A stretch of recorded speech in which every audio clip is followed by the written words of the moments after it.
तो एक घर में एक पुरुष, एक स्त्री और उसके 2 बालक रहते थे। लेकिन वो पुरुष पूरे दिन में 50 रुपए ही कमाता। उसमें से वो 25 रुपए रोज दान करता और 25 रुपए में अपना गुजर बसर और जो भी उसका घर का खर्चा वो निभाता। बेचारे का रोज का नियम 50 रुपए कमाए, उसमें से 25 रुपए दान कर दे, 25 रुपए से अपना गुजारा चलाए। एक बार बेचारा बीमार हो गया, चारपाई पे पड़ा रहा और कुछ ही समय में गुजर गया, भगवान को प्यारा हो गया। अब तो वो बेचारी स्त्री बड़ी परेशान अपने बच्चों से कहती है, तुम्हारे बाबूजी तो चले गए बेटा। वो दिन में 50 रुपए कमाते थे, 25 दान करते थे, 25 से अपना गुजर बसर चलता था। अब घर में कोई ऐसी आमदनी नहीं है जिससे हम लोग 2 वक्त की रोटी भी खा सके, नहीं खा सकते। अब वो बालक बोले, माँ जब पिताजी दान करते थे तो हमें भगवान ने इतना दुख काहे दिया? अरे उन्हें हमारे मासूम से चेहरों की तरफ देखना चाहिए था कि एक ही व्यक्ति तो इन तीनों का पालन कर रहा है, उसे भी ले लिया। माँ आप चिंता मत करो, मैं अपने पिताजी को यमराज जी से लेकर के आऊंगा। और आज वो दोनों बालक बिना बताए अपनी माँ को शाम को ही घर से निकल गए। बस माँ से बोला था कि यमराज जी के पास जाएंगे, लेकिन माँ ने सोचा छोटे बालक हैं, कहाँ यमराज जी के पास जाएंगे, ऐसे ही बोल रहे होंगे। लेकिन वो शाम को निकल गए अपनी माँ को बिना बताए। चलते चलते रास्ते में उन्हें एक बरगद का वृक्ष मिला और जैसे ही बरगद का वृक्ष मिला थक गए तो नीचे वहीं आराम करने लगे, बैठ गए। बरगद के वृक्ष से मनुष्य की आवाज निकली और बोले, बेटा तुम्हारे जैसे 2 कोमल बालक मेरी नीचे यानी मेरी छाया में कभी नहीं बैठे। मैं बरसों से इसी स्थान पर हूँ, ना मेरे पत्ते नीचे गिरते हैं, ना मैं हिलता हूँ ना डुलता हूँ, और ना ही मेरा ये वृक्ष, मेरा यानी ये जो बरगद का शरीर है ये समाप्त होता है। हमारे समझ नहीं आता हमारा क्या होगा। वो बालक बोले, पेड़ देवता हम यमराज जी के पास जा रहे हैं। तो बरगद का वृक्ष बोला, प्रभु अरे बच्चों, अरे आप वहां जा रहे हो ना, हमारे एक प्रश्न पूछ के आना कि जो बरगद का वृक्ष है उसे मुक्ति कब मिलेगी?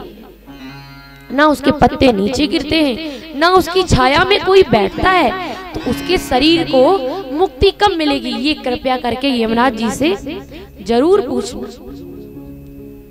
बालक आगे बढ़े, रास्ते में उन्हें एक बूढ़ा भालू मिला।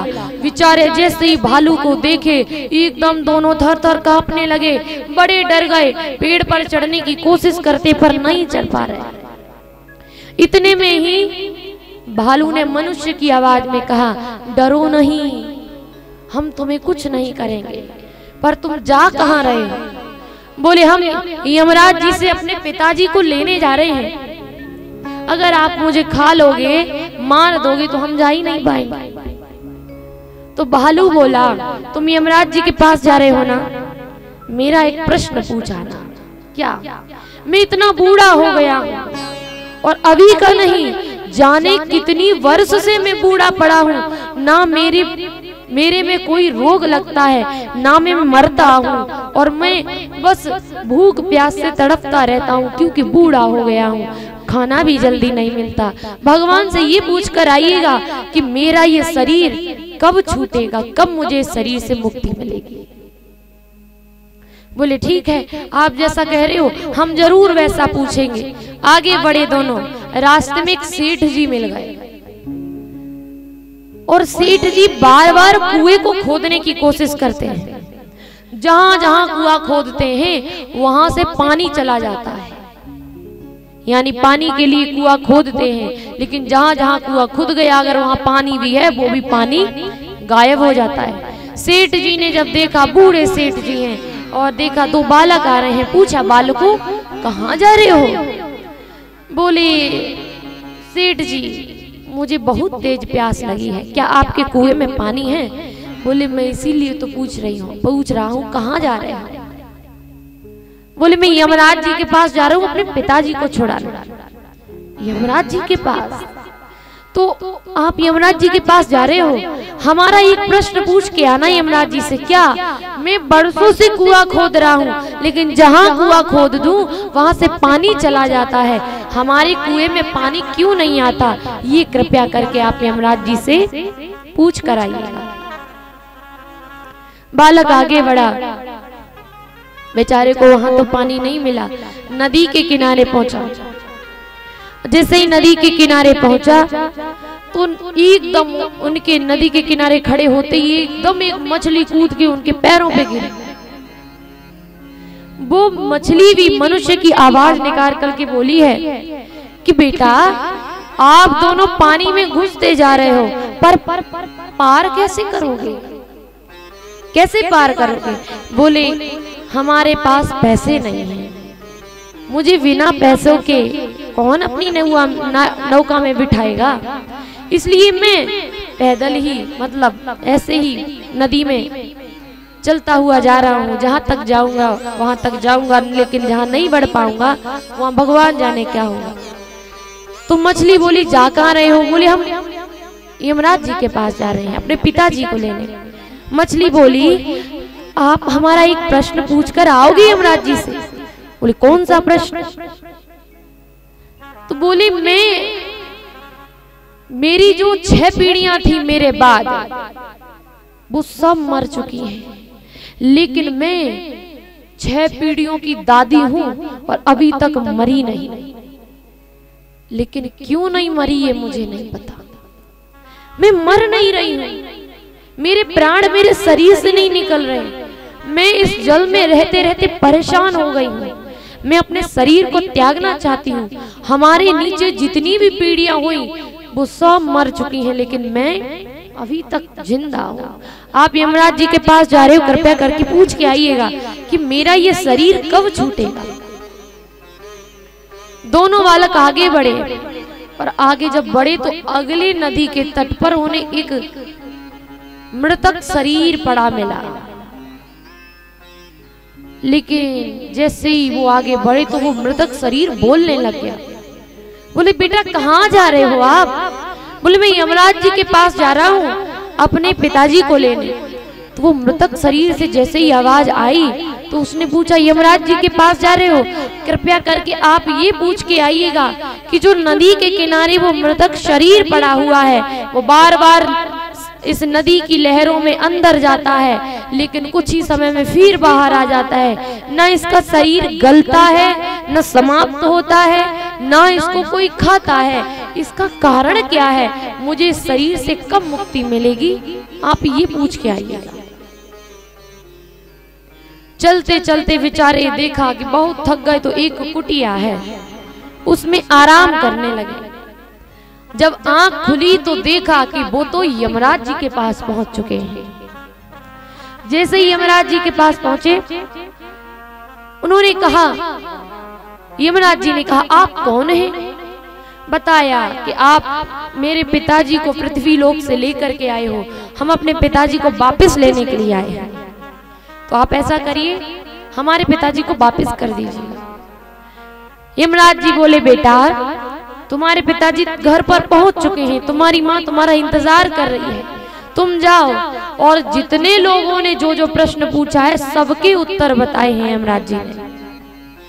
अब वो बालक चल दिया फिर से वापस। सबसे पहले वही मृतक शरीर मिला। जैसे ही मृतक शरीर मिला उसने पूछा क्या आपने हमारा प्रश्न यमराज जी से पूछा है? बोले हाँ पूछा है।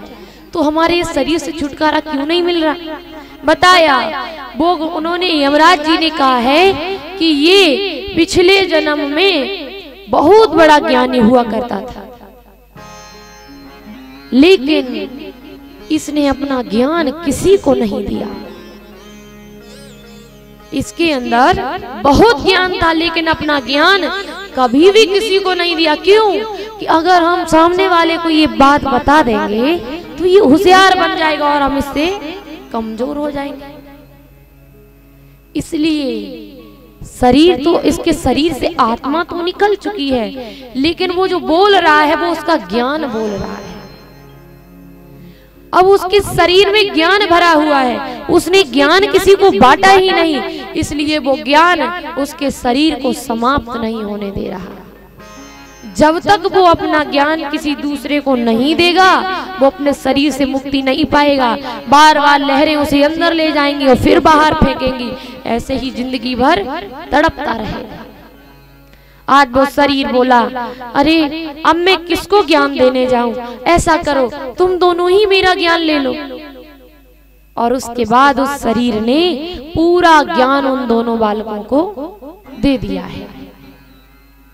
और जैसे ही दिया, वो शरीर वहां से गायब हो गया, समाप्त हो गया, उसे मुक्ति मिल गई। आगे बढ़े, मछली मिली। मछली ने कहा, आप दोनों आ गए, हम बड़ा ही प्रसन्न हुए आपको देख करके। बताइएगा आपने क्या प्रश्न, मेरे प्रश्न का उत्तर जाना है? बोले हाँ जाना है। क्या? अरे यमराज जी ने कहा है कि आपके अंदर एक बूंद अमृत की है, इसलिए तुम्हारे बेटे और बेटे के बेटे जितनी भी मछलियां पीढ़ियां हुई हैं सब मर गए, लेकिन आप नहीं मर रही। क्यों? आपके अंदर एक बूंद अमृत की चली गई है। जब तक आप वो अमृत किसी दूसरे को नहीं दोगी, तब तक आप नहीं मर सकती, आपका शरीर नहीं मिट सकता।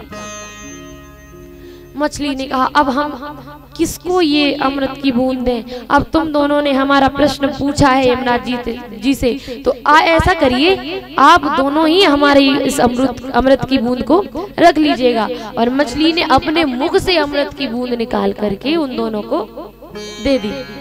जैसे ही दिया, उसको भी अपने शरीर से मुक्ति मिल गई, वो भी अपने परम धाम को प्राप्त करती है।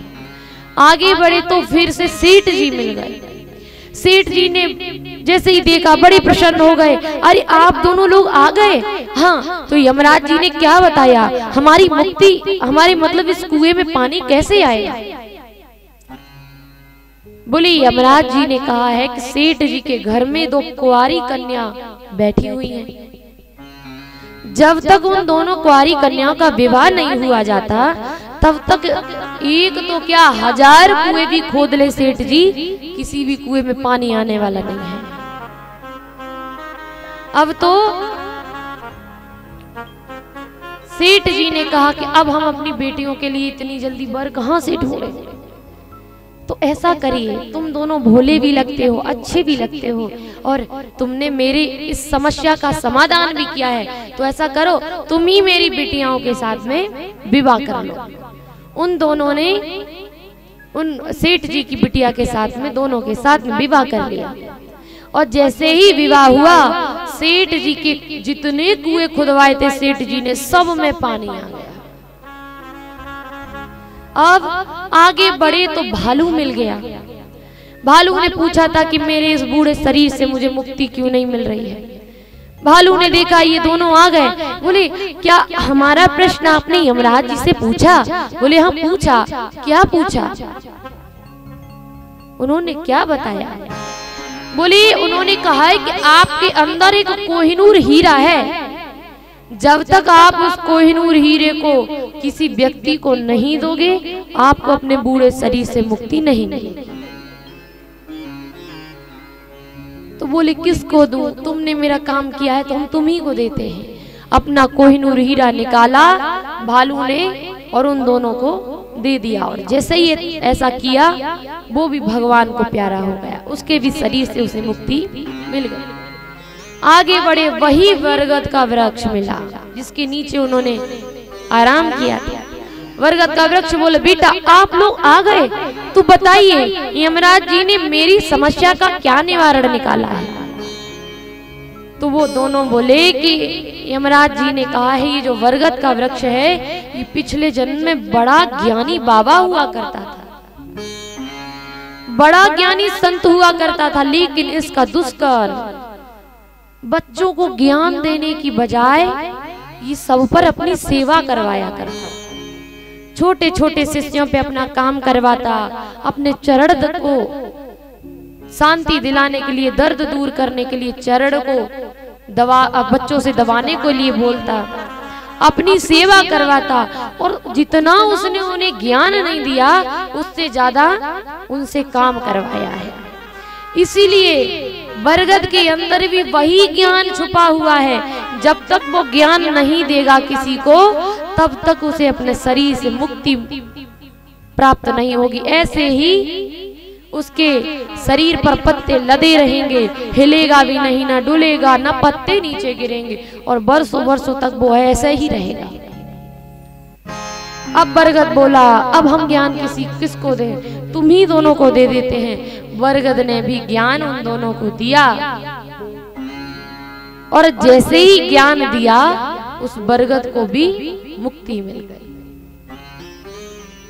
जितने लोग थे अपने अंदर कुछ न कुछ छुपाए हुए थे, लेकिन अगर वो अपनी मुक्ति चाहते तो अपने शरीर से उस चीज को निकाल करके अपनी मुक्ति कर लेते। लेकिन नहीं, जो ज्ञानी होता उसे घमंड होता, हमारे पास ये टैलेंट है, यानी हम बड़े ज्ञानी हैं।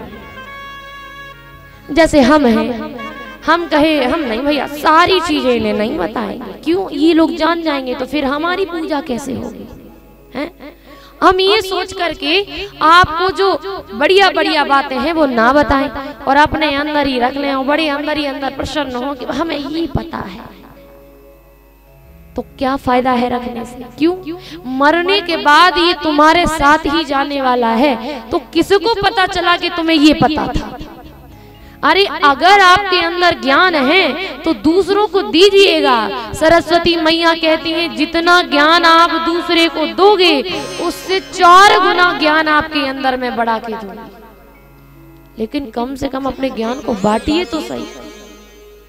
अपने अंदर अपने ज्ञान को तुम छुपा रहे हो, दूसरों से काट रहे हो, दूसरों को मतलब शिक्षा नहीं दे रहे हो, और अपने मन ही मन बड़े प्रसन्न हो रहे हैं। हम बहुत जानते हैं पर इन्हें नहीं बताए, क्यों? ये आगे बढ़ गए तो याद रखिएगा, मरने के बाद ये आपका ज्ञान आपके साथ ही विदा होने वाला है। इससे ना आपका कल्याण होगा और ना जीवन भर आपने किसी और का कल्याण कर पाएगा। इसलिए अगर आपको कुछ पता है, अच्छी चीजें पता है, अच्छा ज्ञान है, आपके पास कोई अच्छा टैलेंट है, दूसरों को बताइएगा। आप ये सोचकर बताइएगा कि हम तो मर जाएंगे, लेकिन मेरे बाद इस टैलेंट को जो भी करेगा वो हमें याद अवश्य करेगा।